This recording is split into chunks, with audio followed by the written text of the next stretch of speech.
citizens equally. To understand how we got here, we need to take a look at the evolution of the juvenile justice system.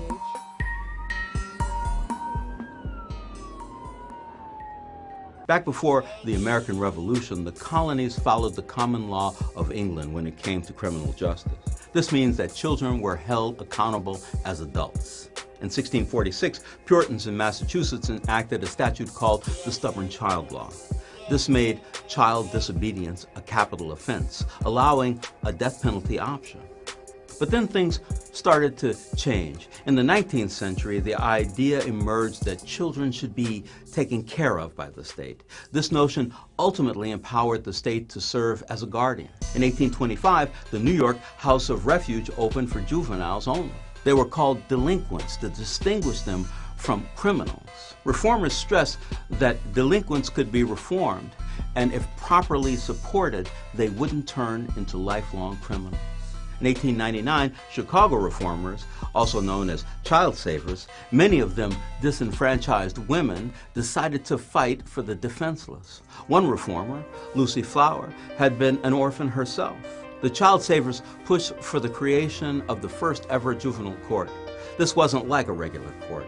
There was no jury. The judge didn't look down from a bench, but sat at a desk.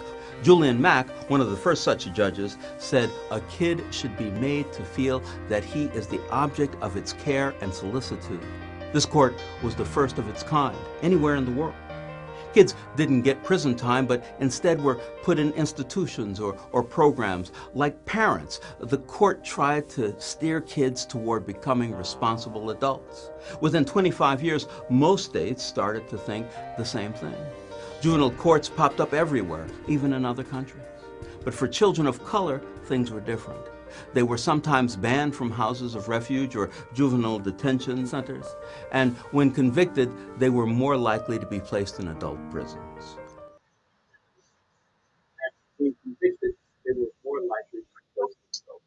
Well, hello and welcome to another episode of Let's Talk About It.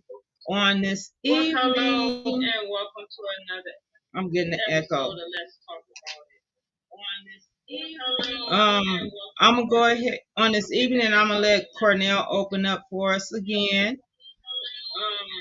Okay. Well, thank you very much, ma'am, for that. My name is Cornell Gilmer, and good evening to all of you listeners and viewers locally and around the world. We thank you very much for joining us on tonight's show. Let's talk about it. For those of you who are just now joining us for the first time, we thank and appreciate you too for having you on tonight's show. My name is Cornell Gilmer, a founder of the Free Texas Campaign and co-host for tonight's show. I am joined by Miss SHANETTE Johnson, a very compassionate, loving, and strong mother, an advocate for justice with a powerful slogan, standing together for justice. We're the founder of tonight's show, a syndicated show that entails hot topics about issues and situations that affect the lives of we the people. Topics that are very authentic, with a message that we seek nothing but the truth, justice, and accountability for all. We are not a platform designed to encourage racism, radicalism, political agendas, nor any other agenda that does not reflect the views and opinions of the people here. Let's talk about it. We are very compassionate at what we do, and we take our jobs very seriously. A platform is a platform that are designed to give you and your family a voice when you feel that you have been wrong and injustice. If you should wish to come to our show, please know that we welcome you. With this in mind, please allow us to announce tonight's show is being brought to you by Mrs. Angela Thomas Smith, a profound visionary, queen of collaboration, who wears many hats in today's challenging world, and author of many books, including Aspiring Authors Magazine, and the founder of the Crew Podcast, an encouraging podcast that fears no evil, and one where the people of all nationalities are welcome to come to tell their stories, including the families of incarcerated men and women. Before we get started tonight, please let us announce a disclaimer. Should you hear and see any content or statistics regarding race, religion, political agendas, or any other source other than the host of tonight's show that you feel are offensive and are incorrect, Please know that those comments, views, and opinions are not the views and opinions of the host and co-host of Let's Talk About It. What are the views and opinions of the authors of the content? So, let's get started. Okay. Again, my name is Cornell Zoma, a co-host of tonight's show, joined by my co-host, by the founder, Mrs. Shanette Johnson. Tonight, we're hoping to bring you a good show. Tonight, we are asked for your views, opinions, and comments about the 2024 presidential election of Vice President Kamala Harris and former President Donald Trump. With this in mind, we would like to pose a few questions to you about what you think went wrong for the Democratic Party and what went right for the Republican Party that sealed the second term of presidency for Donald Trump. Our first question to you tonight would be, do you think that the Biden administration should have claimed what should be blamed for Kamala Harris' loss for the presidency to Donald Trump? And two, do you think that the Democratic blue states that were voting for Joe Biden during his campaign trail changed their mind and voted for the Republican Party immediately after Mr. Biden was removed from the campaign trail just to keep them voting for Mrs. Kamala Harris? Three, what do you think hurt Mrs. Kamala Harris the most in her election? Okay, these questions are being posed to you for the reason to determine what happened in our election that Mrs. Kamala Harris lost the presidency and why Mr. Donald Trump won. So if there's anybody who may have an opinion about these issues tonight, I would like to have you to call in and to voice your opinion. Should there be anything that you would like to say tonight? So I'm going to turn this over to my host, Mrs. Shanette Johnson, and pose the first question to her. Mrs. Johnson, Yes. in your opinion, ma'am, what do you think that the Biden administration could have done and should have done to help Mrs. Kamala Harris win the presidency against Donald Trump? Well, in my opinion, if they knew that he was going to drop out due to any medical conditions that he may have, that they should have dropped out sooner. She only had, I believe, 100 days to prepare for this. If she would have, I believe, would have jumped on it back in January something, maybe the outcome would have been a little different. Okay, so with that being said, ma'am, okay, so do you feel that by Mr. Joe Biden stepping out of the race in July as opposed to stepping out of the race in January, that the Democratic Party should have recognized his mental conditions to realize that he was not fit for the job, and that had she been allowed to take her campaign further by going to other states to be able to gain the support that she needs, that it would change the outcome, ma'am? I don't think so. I believe they should have recognized that something was going on probably a year ago. With me, Okay. I stopped really watching the news when the administration they changed. When they changed, Okay. when Biden took office after they stormed the Capitol, that really turned my stomach right then and there, and it really showed the racism that that's in California, in the states. It really brung it out once you guys, please forgive me. I'm having a tough day today, but I'm gonna work through this. I promise you. Once the administrators, once they went to get the votes and stuff together, or what was they doing? You guys know what they was doing. Cordell, I'm gonna stop. I'm gonna make this disclaimer right now. I just want to say I'm kind of struggling because most of you guys know last year my son passed away. Today is that Friday. My son passed away on a Friday, which is the first Friday, and this is about the time that I found my son unresponsive. At 4:30, I found my son. So around this time is when the investigations, the coroners, and all of this stuff is out. So I'm just kind of struggling right now. I'm trying to get my mental health together to push through this. I didn't want to cancel my show. I want to keep pushing through because I know that's what he will want. He will want me to keep going and not give up. So that's what I'm doing tonight. I'm pushing through, and believe it or not, I had a good day today. I had my grandsons, and now I'm on here with you guys, and I'm got my co-host. I got Angela in the background. I have Little right there next to Angela. I have, I have my grandsons in the other room. My daughters is here. So I have all the love from you guys tonight. So I'm going to push through it. And thank you guys for understanding that this is a trying time for me, but I know my God is still on the throne. And so with the election, I'm going to say this. I know I'm probably gearing off topic just a little, Cornell, but I want to say this right quick. You guys, I know some of you guys are worried of what's going to happen, and all of this, but stay prayed up, stay on the wall. As we have a powerful prayer conference in the morning, and this past week we've been having some testimony, and it's been powerful. You guys stay prayed up, stay on the wall. God got us.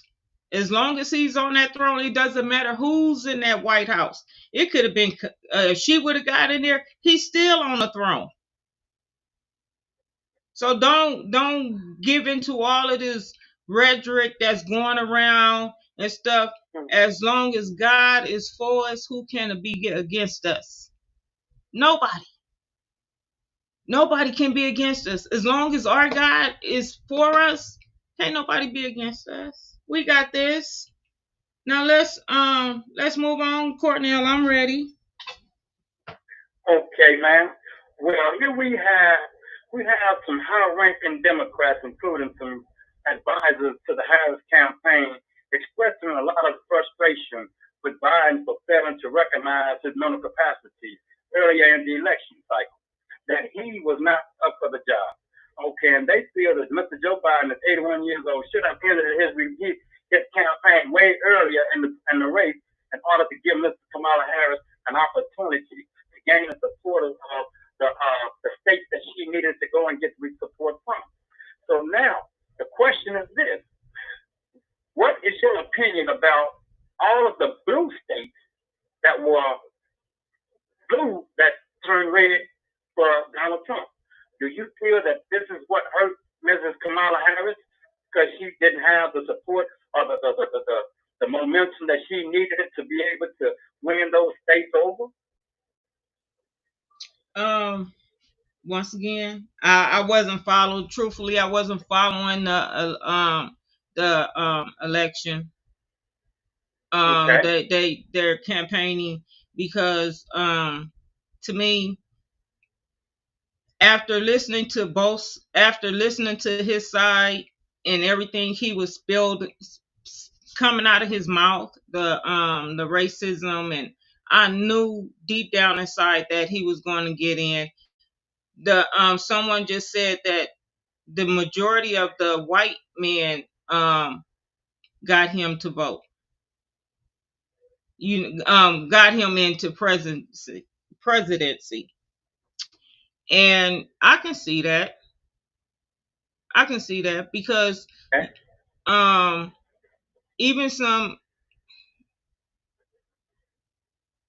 I don't want to be racist. I don't want to say something that that I may can be wrong, because like I said, I really didn't follow the president that they're campaigning. Angela, if you want to chime in, you can chime in, because totally I didn't follow it.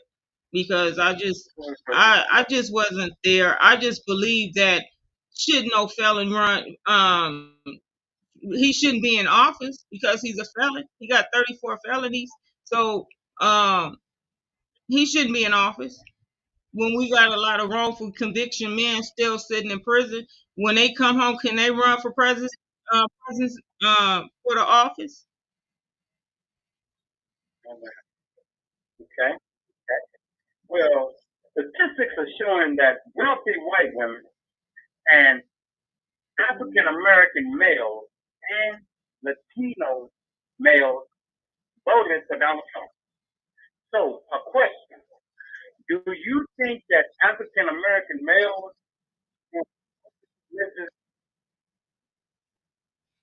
Go ahead, Angela didn't okay, hear the question. okay, wealthy? The statistics are showing that wealthy white women and African American males and Latino voters voted for Donald Trump. Okay, and that majority of women. Go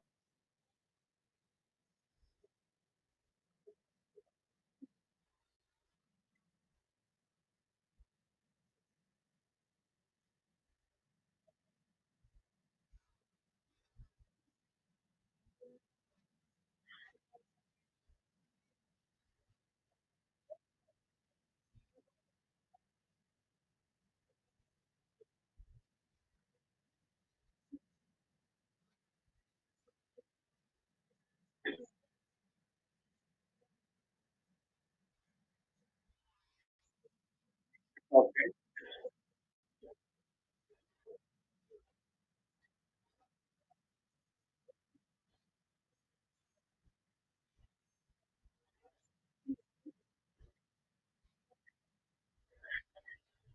okay, okay,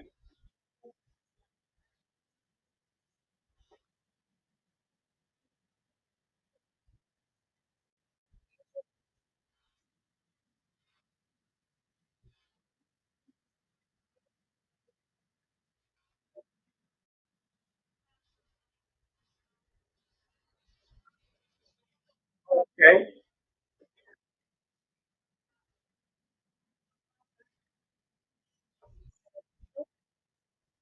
That's right.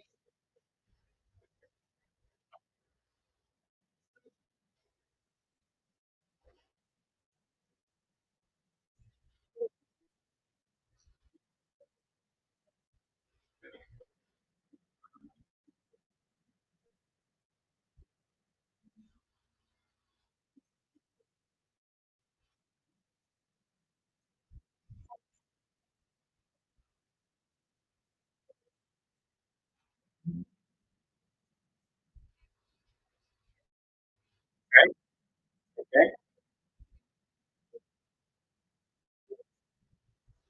Right. okay, okay, okay,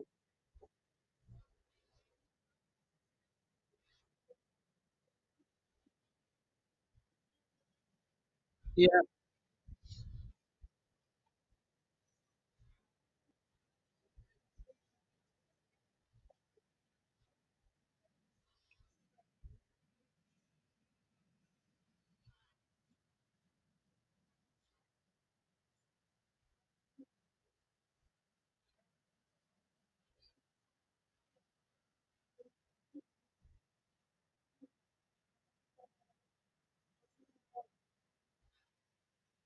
okay, okay,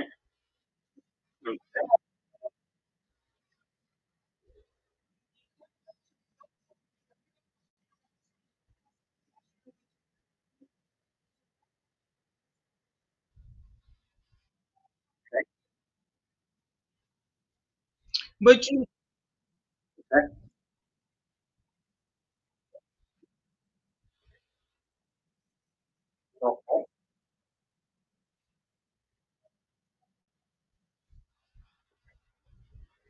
okay, okay. Well, ma'am, according to AP Vocast, it's demonstrating right here that Trump black males in 2024 since 2020 election. And that President-elect Donald Trump, okay, 54% backed Donald Trump at more than Harris's advantage of 51%. And 53% went for Trump as opposed to 46%. But that margin was somewhat narrow than President Joe Biden's in 2020, okay, according to surveys. In 2020, broadcast showed that Biden won 55% over women, while 43% went for Donald Trump. So now the question is this. More women voted for Kamala Harris this time as opposed to Donald Trump. So how is it logically possible that the majority of the votes went to Mr. Donald Trump and that he won office with majority of white, wealthy women, majority of indication of African American males and Latinos? So again, what went wrong for the Democratic Party that didn't go wrong for the Republican Party? Well,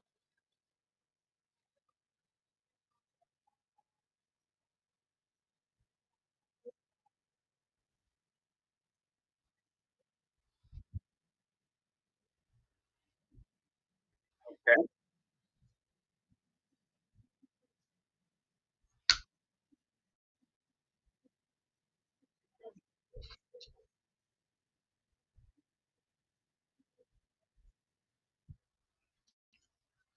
Okay. Okay, man.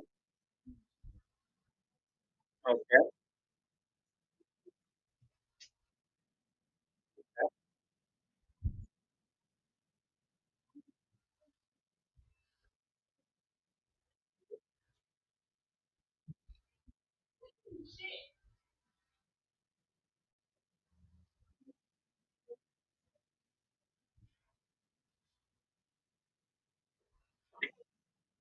Okay.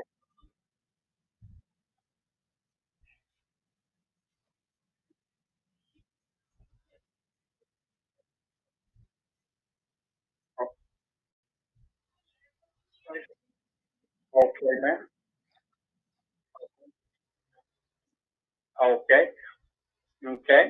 Well, here's another one. Can I get your opinion? It says racist text messages referencing slavery raises alarms in multiple states and prompts investigation by the FBI. The messages were sent to several states: New York, Alabama, California, Ohio, Pennsylvania, and Tennessee, to black men, women, and students of schools, including middle schools. The report shows, okay, the messages indicated it report to a plantation in North Carolina. Some references to universities, uh, students calling them out by name as being selected to pick cotton. These texts citing Donald Trump's win and presidency over Kamala Harris this week. Because the nature of these text messages are very disturbing, to say the least, the question is this. Do you think that the presidency slogan, Make America Great Again, is causing racial division between the American people?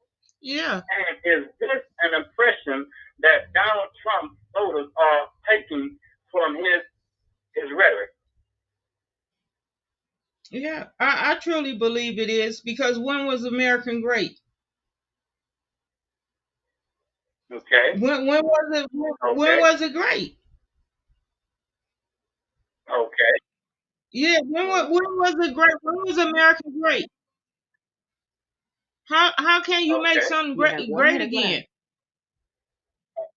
Yeah, well, I Okay. mean, we would like to know, when was America great? Okay. So do you feel that the slogan of making America great again is a total racial divide between in the United States here today? Donald Trump's slogan is given the wrong impression.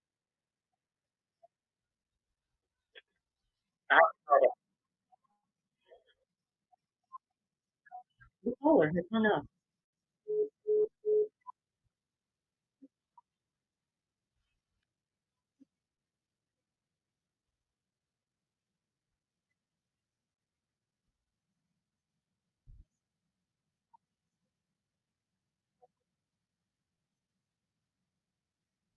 That didn't make American great. Maybe they think it made it great for them, but it didn't make it great. America ain't never been great. Never. I mean, they can go pick their own cotton. They go report to the plantation. They can nurse their own babies. You know, this. I mean, and nobody. They not. We not going. We not settling for no.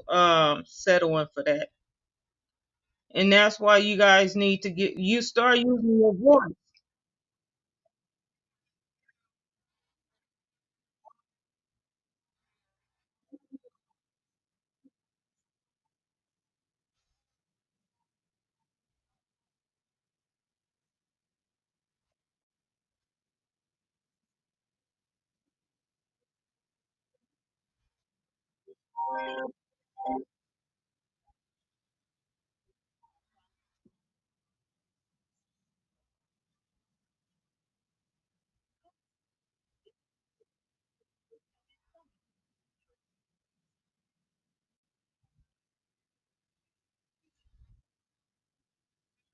You know.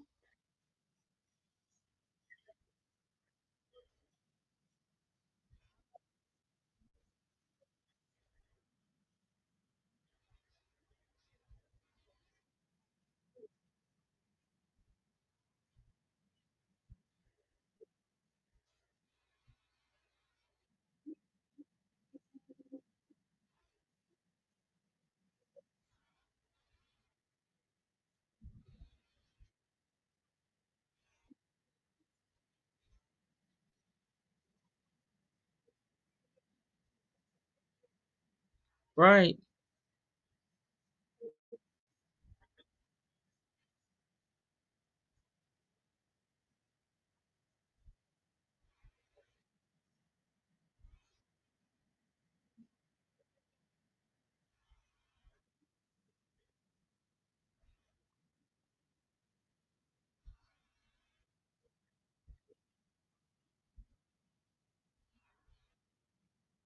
Exactly.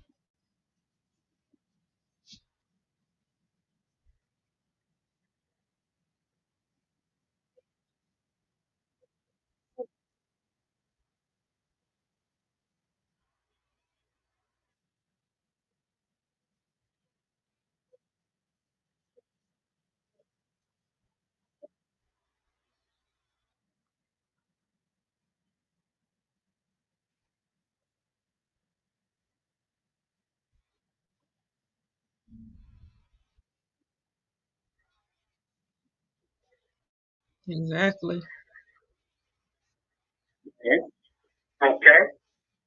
Okay. So with this question again, so are you saying that based upon this slogan of making America great again, is that slogan that's basically indicating that there's a difference in whites to blacks? Yeah, we know. Yeah. I mean, America it has never been great. We all know that. It never been great, and it is a difference. You can see it in the communities, the different communities. If you go into in our communities, you have a lot of liquor stores. You have a lot of Planned Parenting, a lot of marijuana, medical marijuana shops are setting up and stuff. And then when you go into their community, you don't see liquor stores on every corner. You don't see a lot of Planned parent in their communities. You don't see a lot of Okay. marijuana dispensaries set up in their community. It's always Okay. all that stuff is in our community. Okay. And why is that? Okay. So it is. You can see it in the courts, juvenile. Okay. Okay. You can see it Okay. in the schools. Okay, so with this question now, do you feel, in your opinion, do you think that, in your opinion, that the Donald Trump administration is going to cater more to the wealthy than he do the normal American people? Yes, he's going to cater to big business. That's a businessman. And everybody that voted for him, in my opinion, is going to see. Is going to see Okay. exactly Donald Trump this time around is truly going to show who he really is. He's going to show his hand. His hand is already been revealed. Now it's going to open up wider and it's going to open their eyes. Okay. You Okay. know, So he that's a businessman. His plan is to make this a where we don't have to vote no more dictatorship. okay. He wants to be the great I am, and he can't be the great I am. He's not the big man. Okay. Okay. So what is your opinion on this campaign trail ideas about ending school what do you say, school programs and vouchers for social security and issues like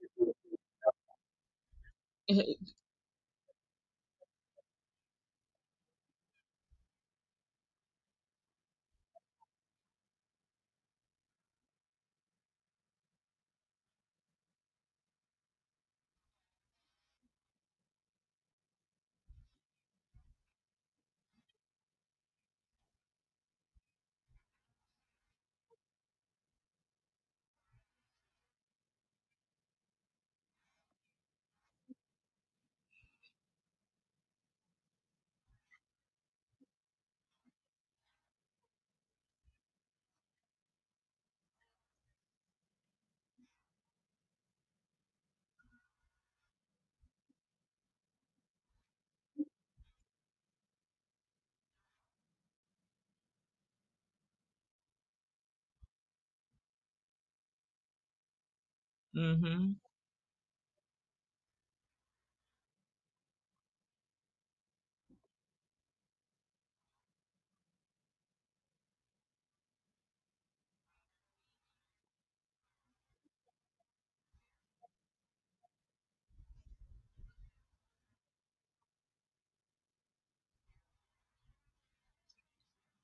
And you know, and I also I want to add this into it. Um, when we was in school, at least we did learn a little something about Black history when they gave us February. When we our month was in February. Um, now the now they have Dr. Seuss. They celebrate Dr. Seuss in February. So the kids is learning. To me, they learning more about green eggs and ham instead of you know our culture. But when everybody else,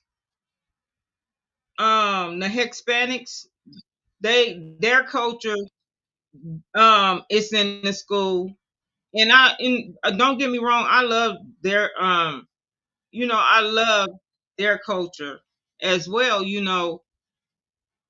but it's like our culture is look like it's kind of like fading away. Our kids don't know about Dred Scott, about Frederick Douglass. They don't know about Madam C.J. Walker. They don't know about who created the stop sign, the stoplight, and all of that. All of these stuff, all of these invention comes back to a black person, and our kids is being deprived of that. You know, I really didn't, and I really didn't know about Dred Scott until I looked at the 13th Amendment. okay. That's when I really found out about Dred Scott.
Mm.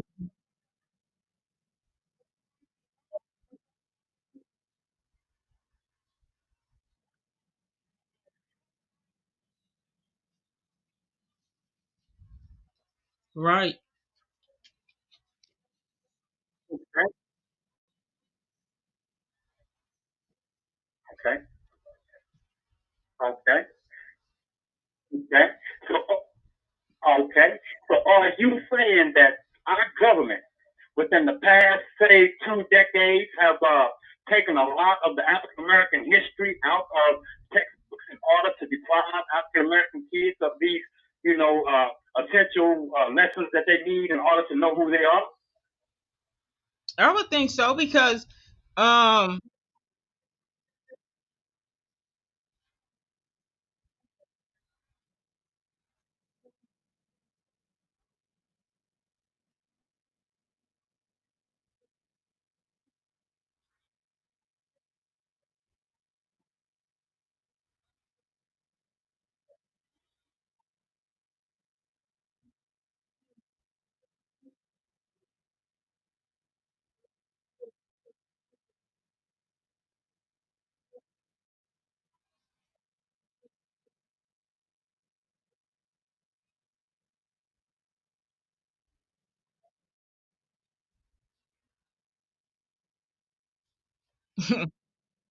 Okay.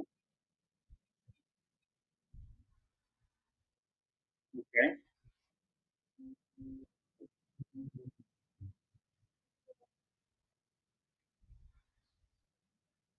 Okay.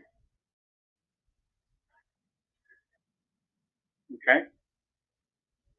it- no, they ain't gonna take it about it. Okay.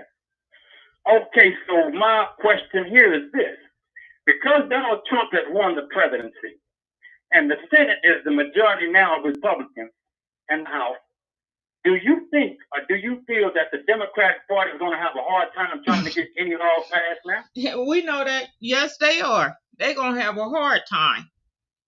They're gonna have a hard time. Okay. And So with that being said, come on, and you know come on. they getting real bold now, you know, with their wording and stuff. Um you know, they just bold. They real bold. So yeah, the Democrats ain't got Okay. a chance to pass anything if the House Okay. is all Republicans. Okay. Okay. So do you feel that the Democratic Party did enough in their elected in the 4 years that Joe Biden has been in office and on his campaign trail to win over the voters to see that, you know what I'm saying, that the Democratic Party did enough for them to want to vote for the Democratic Party as opposed to the Republican Party? The little that I seen that I don't think they did enough for I don't think they did enough. And I think Okay. that's why a lot of people went and voted for Donald Trump. You know, when Okay. Angela was talking about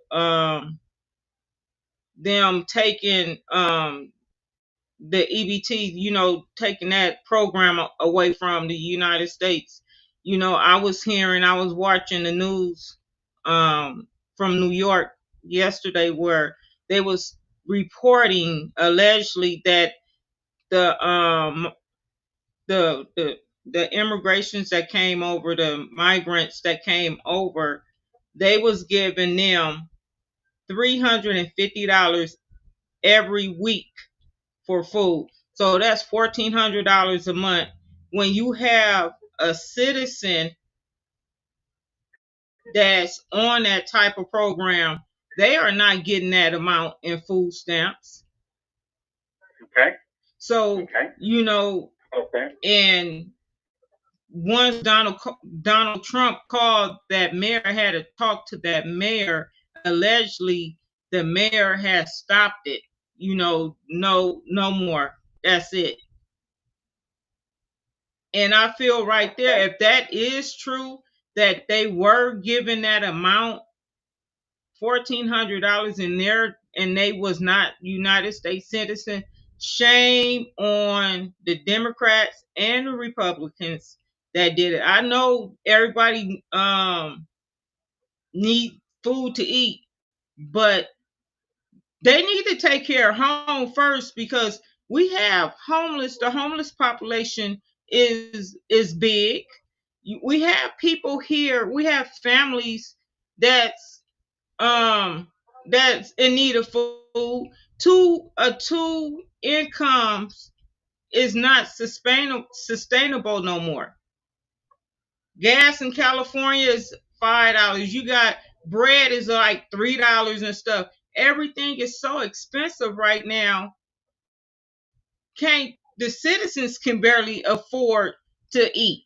But you're gonna come and give somebody else $1,400 to eat every month, and plus you're housing them. To me, that doesn't make sense. Yeah, shame on them. Really, they didn't do nothing for the American people. Okay. So is it in your opinion that based upon Donald Trump's campaign trail that the Democratic Party didn't do enough to secure the borders, and that the Democratic Party has allowed for our borders to be crowded with illegal immigrants coming here into the United States, that harmed the Democratic Party? Yeah. Oh yeah. I think that right there devastated them borders. And that's my opinion. I don't have nothing against nobody want to come over here and get a better life, but do it right. Okay. Do it right. Okay. We're struggling over here as it is. Okay. Okay. So, in your opinion now, do you think that there's anything new that the Democratic Party right now can do to try to get the Democrats back into the presidency and to win the House and the Senate again? Do you think there's anything different that they can change right now going forward to get the Democrats back on the right track in order for the American people to vote for the Democrats as opposed to the Republican Party? Basically, in my opinion, we need young people. We probably got some young ones up in there, but we need people in there that's actually truly that's gonna come in there and fight for the American citizens. Okay. Not go in there and be about whatever agenda everybody else is on. If you truly say that you love your people and all of this stuff, you love the people, go in there and you fight for the people, because you see what is in need. You see medical, our seniors, the health plan. That's, we need better health plans. Medication is so high that some of the seniors cannot afford it. Okay. Go in there and do something for the people. That's just like you go, like you're at work. You become a super. You with us first, and then you become a supervisor. Now you done changed, you done flipped, and you acting like them, and you forgot where you came from. A lot of people that gets in the office, they forget where they came from. They forget the struggle. Okay.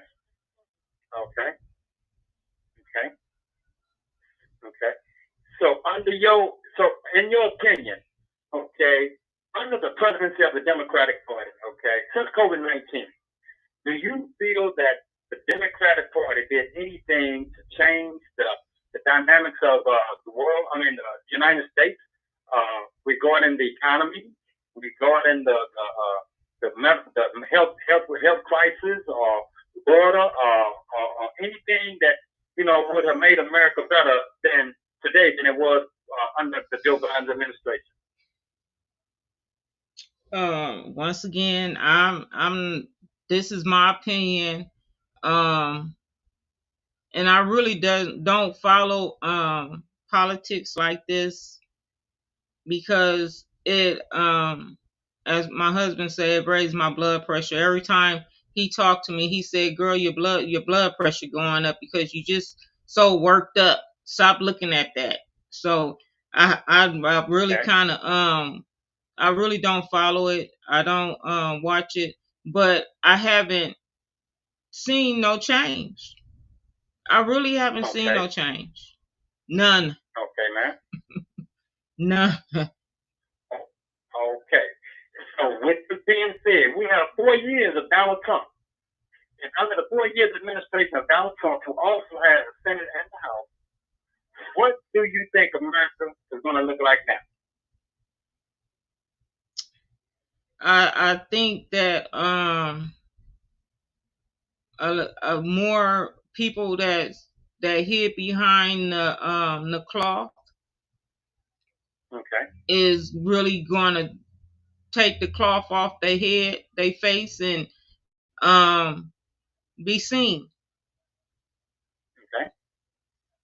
You know, I believe that our kids or our grandkids is gonna experience a lot of hate. You know, I truly feel it. I feel it because I see it in the conversations with people that that I work around. You know, I hear it. You know, but you know, it's gonna really hold on to y'all seats. Stay prayed up. That's all I gotta say. Okay, so here's a good one. Do you think that our government judicial system helped Mr. Donald Trump get to the November election by giving him qualified immunity from prosecution for other issues related to his felony convictions and all these other charges that he's facing right now in order for him to win the presidency? Do you feel that they played a role in this process when in fact they could have prevented him from running for office